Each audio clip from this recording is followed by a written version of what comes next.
बिस्मिल्लाहिर्रहमानिर्रहीम। ये कॉलम अयाज मीर साहब ने 20 दिसंबर 2015 को लिखा था और इन्वान है गलत हिसाब।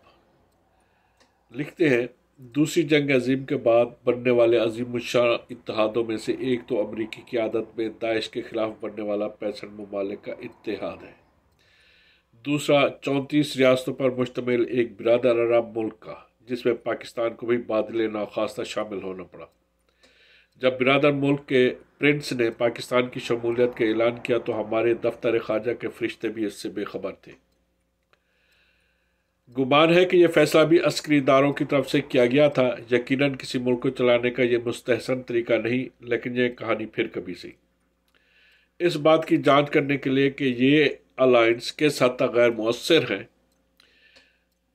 हमें सिर्फ एक नज़र देखना होगा कि दाइश किस धमाका खेज अंदाज में अपने पंजे फैला रही है। इसकी पहुंच वसी तर होती जा रही है और अपने खिलाफ बनने वाले ताकतवर अस्करी अलायंस के बावजूद इसकी तबाही और वापसी तो कुजा, इसकी कमज़ोरी के आसार तक हवेदा नहीं। इसकी बुनियादी वजह यह है कि अरब और अमरीकी और तुर्क अभी तक ये फैसला नहीं कर पा रहे कि उनका असल दुश्मन असद है या दाइश। जब तक वो इस कन्फ्यूजन को दूर नहीं करते तो वो जितनी मर्जी अलायंस बना लें, इन कागजी शेरों से दाइश का बाल भी बीका नहीं होगा। खलीजी दोस्तों के जहन पर शिया मसलक का खौफ सवार है, चुनाचे वो मशरिक़ वस्ता और शाम की खाना जंगी को इसी खौफ की ऐनक से देखते हैं। अगर हिजबुल्लाह दाइश से लड़ रहा है तो बिरादर मुल्क को इसकी कामयाबी पसंद नहीं, क्योंकि हिजबुल्लाह शिया गिरोह है और इसकी पुश्त पर ईरान मौजूद है।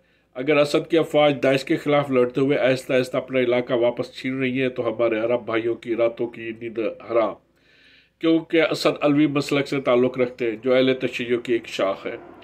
अरब भाइयों के नज़दीक असद का गुनाह भी नाकाबिल मुआफ़ी, चुनाचे वो असद मुखालिफ गिरोह को तक़वियत देने के लिए रकम और वसाइल फराहम कर रहे हैं। दूसरी तरफ ईरान दाइश के खिलाफ न सिर्फ शाम बल्कि इराक में भी लड़ रहा है। इस पर भी बिरादर मुल्क की परेशानी में इजाफा होना लाज़मी अमर है, क्योंकि खित्ते में ईरान का असर बढ़ता जा रहा है। चुनाचे दहशत गर्दी के खिलाफ वसीतर इत्तेहाद तश्कील देते हुए सऊदी अरब दाइश के खिलाफ लड़ने वाली तीनों मुअस्सर ताकतों असद, हिजबुल्लाह और ईरान को बेअसर करना चाहता है। इस वक्त हमारे भाई खुद तो गुज़श्ता 9 माह से यमन की दलदल में धंसे हौसियों को शिकस्त देने की कोशिश में हैं, क्योंकि उनके ख्याल में हौसी कबाइल भी ईरानियों के आलाकार हैं।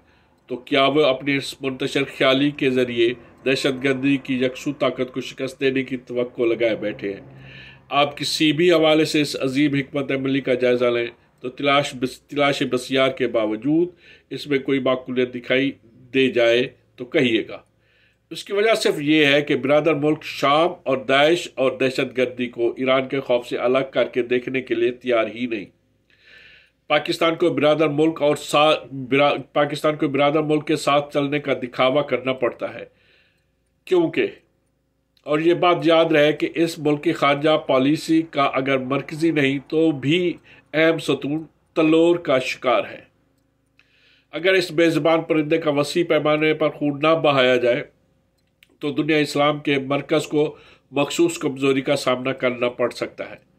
अमली तौर पर इस 34 रुकनी इत्तेहाद में हमारी शमूलियत बेमानी होगी, लेकिन जैसा कि पहले अर्ज़ किया, फ़ौजी क़यादत जिसने इस हवाले से फैसला करना है को महज रख रखाव की खातिर अमराद दोस्तों के साथ चलने की हामी बननी पड़ी।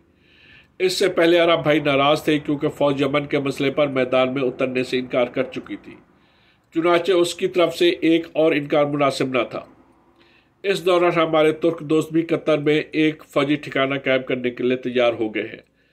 दरअसल दुनिया में कुदरती गैस के सबसे ज़्यादा ज़ख़ायर रखने वाला कतर बेहद अमीर होता जा रहा है, लेकिन फिर भी इसकी सिक्योरिटी के लिए मसाइल भी है।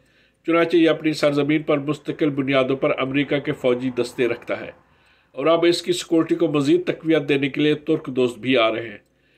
तेल और गैस के वसी ज़ख़ायर के बलबूते पर कतर अपने जुग्राफियाई साय से बढ़कर किरदार अदा करता है।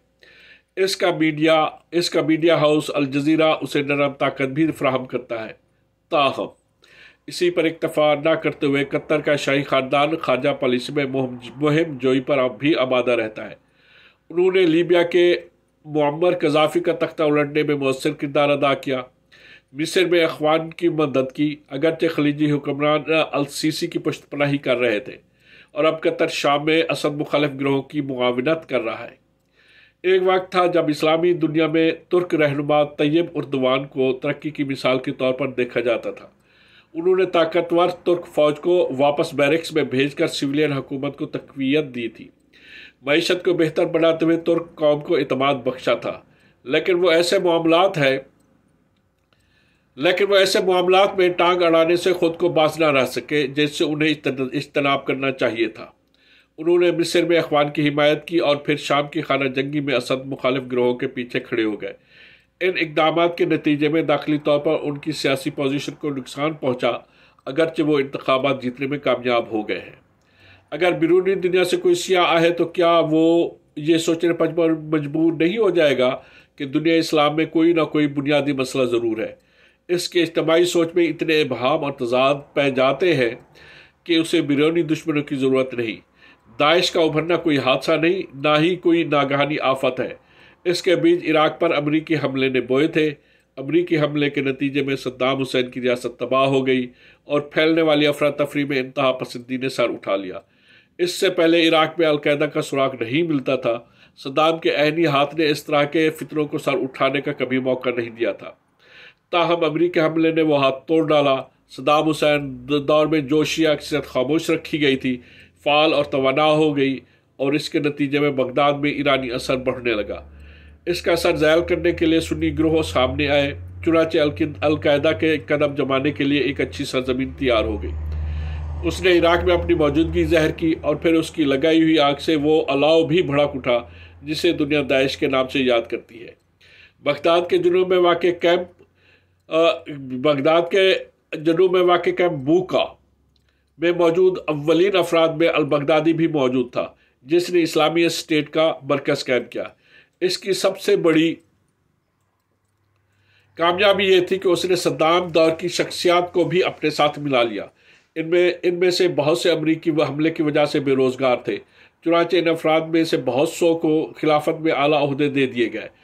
इस वक्त ज़मीन हक़ाइक़ क्या है? दाइश से लड़ने वाली मौसर कुव्वतें सिर्फ हिजबुल्लाह और असद के वफादार सरकारी फ़ौजें जिन्हें रूसी फ़ज़ाइया का बैकअप हासिल है। इस दौरान अमरीका और मगरबी इत्तेहादी ममालिक सिर्फ बयानबाजी और फ़ज़ाई हमलों पर ही इत्तफ़ाक़ किए हुए हैं, लेकिन उनका इस जंग पर कोई असर नहीं होगा।